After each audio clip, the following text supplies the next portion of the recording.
პურის შესაძლოა 10-15 თეთრით გაძვირდეს. ეს კი იმ შემთხვევაში მოხდება, თუ ფქვილზე იმპორტის გადასახადი არ მოიხსნება. საქართველოს პურის მრეწველთა კავშირის თავმჯდომარის მალხაზ დოლიძის განცხადებით, დღეს 1 ტომარა პირველი ხარისხის ფქვილის ფასი გაიზარდა და 54 ლარის ფარგლებშია. შესაბამისად, პურის მწარმოებელ კომპანიებს უჭირთ ძველი ფასის შენარჩუნება. ფქვილზე საიმპორტო გადასახადი 2023 წელს დაწესდა და ტონაზე 250 ლარს შეადგენს. ამ გადასახადის გაუქმებას არ ეთანხმებიან წისქვილ კომბინატები. ხორბლისა და ფქვილის მწარმოებელთა ასოციაციის თავმჯდომარის ლევან სილაგავას თქმით, თუ კი საიმპორტო გადასახადი მოიხსნება, ეს წისქვილ კომბინატების დახურვას გამოიწვევს. მხარეები სოფლის მეურნეობის ახალ მინისტრთან შეხვედრას ელოდებიან, რათა თავიანთი წინადადებები წარუდგინონ, რომ არ გაძვირდეს პური.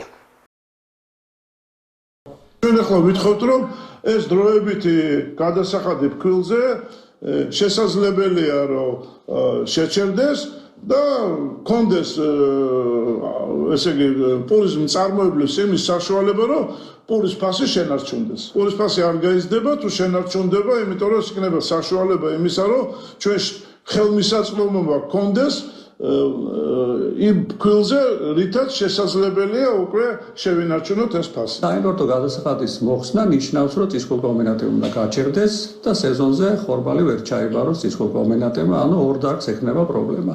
შესაბამისად, ზუსტად მაგითო ვამბობ, საჭიროა გადაწყვეტილების მიღება ამასთან დაკავშირებით, სადაც გათვალისწინებული იქნება სამივე დარგის ინტერესი.